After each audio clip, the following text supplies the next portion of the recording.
Hey guys, long time no speak. So I decided recently that because I now work as a bookseller, I should probably try and get back more into booktube because it's completely fallen by the wayside the past few months, and I felt slightly guilty about it because then when I was sort of getting involved in conversations about recommendations and stuff at work, I would say that I was doing booktube and I was a booktuber, and then they'd be like, oh cool, like how are you getting on with that? And I'd be like, yeah, I haven't actually done the thing in like 4 months. But so yeah, basically I felt slightly guilty about that.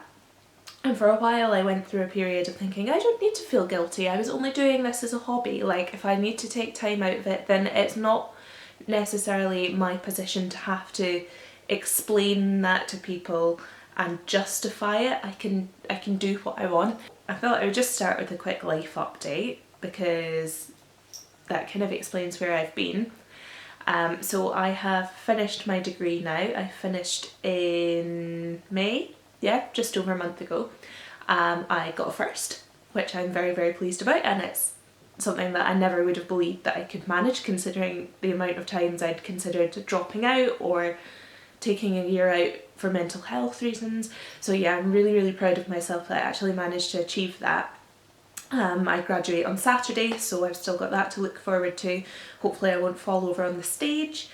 But since then I had a few weeks of doing nothing, just applying for jobs and stuff, but then I managed to get a full-time job as a bookseller in a really, really big popular bookshop in Edinburgh.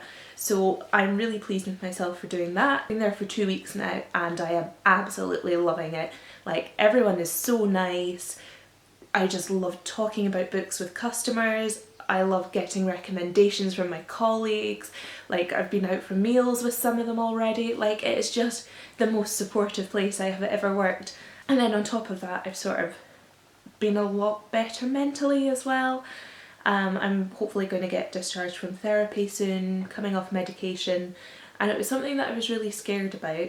But now that I have this job and I feel like I'm settled kind of into adult life now, I've got the job, I've got a new flat to move into in a few months, I feel like everything is kind of going really well at the moment, and there's a lot of kind of external things that are making me happy, so I don't necessarily feel quite as scared of coming off medication and stuff now because I know that I can kind of maintain that mood. But anyway, as well as a brief life update, I thought you would probably want to hear some bookish things because why else would you be watching this channel?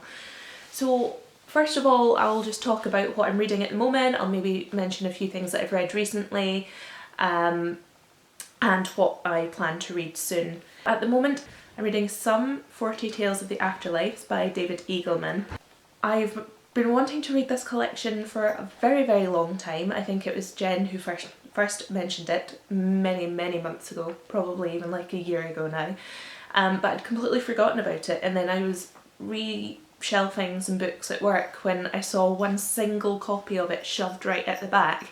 So I thought, well, employee discount, and I had forgotten that it existed, so I might as well snap it up while I still can. So I only started that this morning, but I'm really, really enjoying it so far. I'm liking how each story is only a few pages, so it's kind of the thing that I can dip in and out of, which I think is really good for me at the moment because sometimes I don't have an awful lot of downtime, or if I'm reading on my lunch break, people will be talking around me and I can't concentrate on big chunks of text.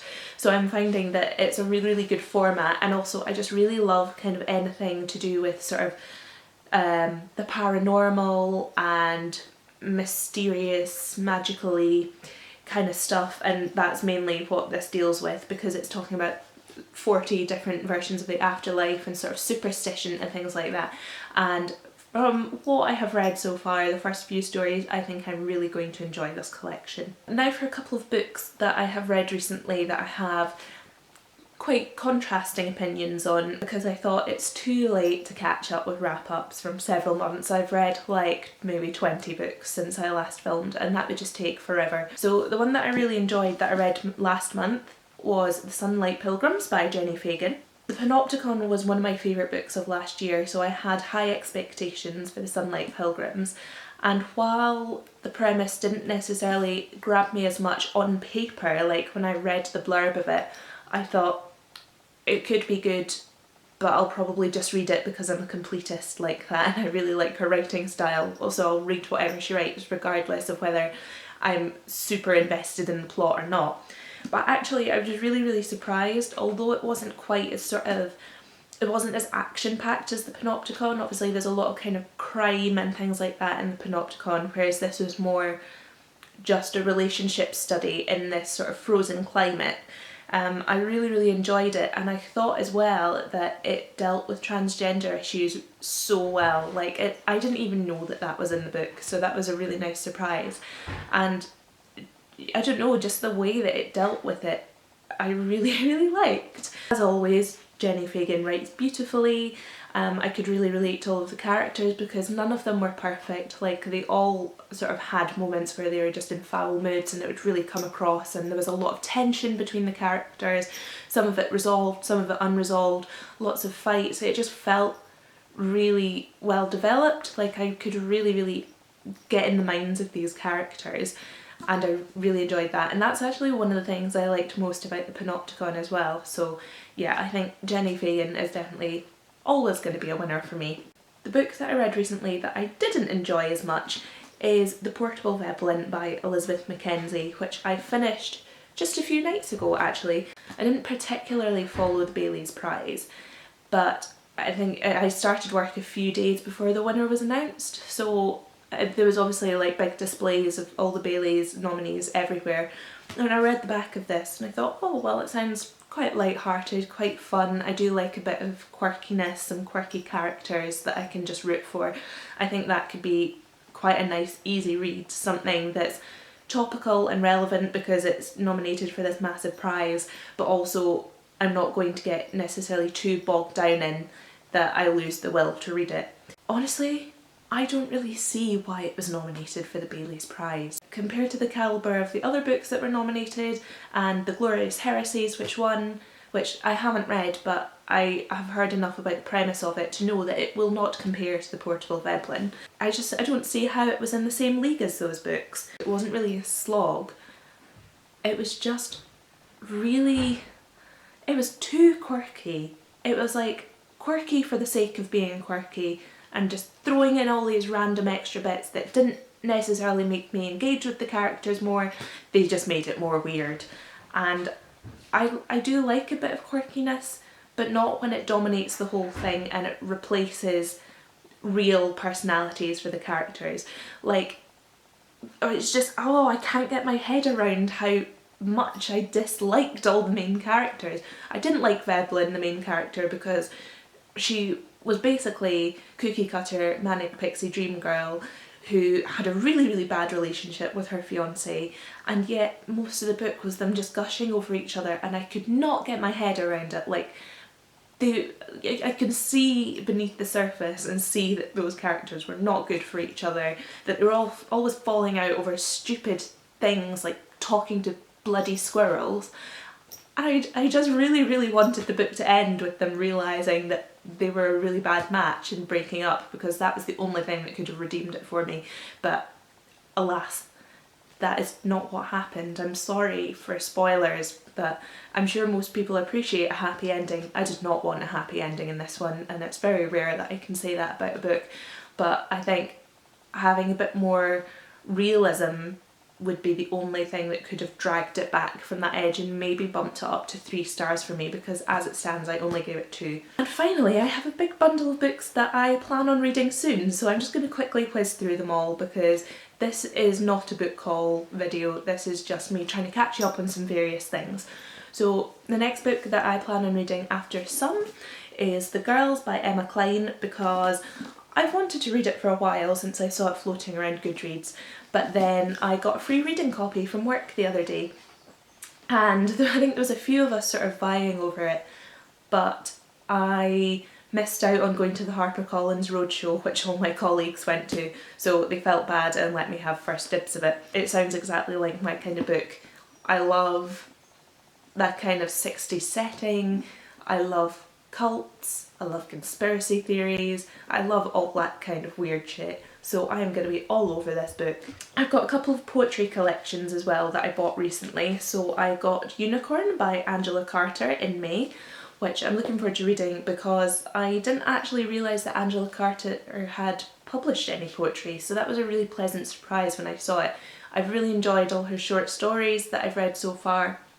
I'm yet to read any of her full-length novels because, as I've mentioned in a previous video, I'm just looking for the perfect edition of Nights at the Circus. The next poetry collection is one that I got when I was down in Bath a couple of weeks ago. So I went to Bath on an orchestra tour, and of course I had to strike out on my own one day and visit Mr. B's Emporium of Reading Delights, because how could I not? So I got a few books when I was there. I got, again, Jenny Fagan, The Dead Queen of Bohemia, and I think I've read some of her poetry because it was featured in Out There, the LGBT anthology that I featured a few videos back. So I'm looking forward to reading more, and it's also got some really nice illustrations, like this creepy skeleton dude, which is probably not the best illustration of nice illustration I could have given you, but I like it all the same, so I am going to read this one soon. And another few that I got in Bath include Northanger Abbey by Jane Austen, because I was in Bath and of course I would buy Jane Austen. I've never read any Jane Austen, but Bath would definitely be the place to get started, especially considering I went to the Jane Austen Centre and dressed up in all the garb. Another one that I got in Bath was The Beauty by Elia Whiteley. Elia? I don't actually know how you say it. But I've seen this sort of floating around BookTube for quite some time now, and it always sounded like my kind of thing because I like creepy and I like feminism, and I think this could be quite an interesting take on those subjects because it is about women who are buried underground and sort of start growing stuff. Finally, I got another one just as a wee present to myself on my first day of work because I had to celebrate getting my discount card, and that is Fun Home by Alison Bechdel. Because this was slightly more expensive, I waited until I got my discount card and suddenly it was affordable. I've heard amazing things. I've heard this is one of the graphic novels that you should read when you're getting into the genre, and that it deals with LGBT issues really, really well. Anyway, that was my brief life update. It wasn't quite as brief as I was trying to make it, but hopefully you still watched most of it. But other than that, I will really try and keep up with making videos on a regular basis because it's something, as I say, that I should commit myself more to for work. And on a similar tack, I'm also trying to improve just like my general knowledge of lots of different genres, especially sort of non-fiction genres. Like, I realise I know nothing about history. We're having this big upgrade in store that means that booksellers now need to know key titles and understand key titles from every single genre, which kind of intimidates me because I am a fiction girl at heart and I dabbled in a few other genres, but that's where my specialism is. So if you have any kind of suggestions for like key non-fiction books from a variety of different genres, whether that's history, whether that's popular science, whether that's politics, just throw them at me because I want to understand, if you're a fan of this genre, what's the one book you would recommend and how would you try and sell that to other people, because I'm new to this job, I'm still learning, and what better way to learn than engaging with other readers. So I will catch you in my next video. Hopefully it won't be too far away, but in the meantime, bye!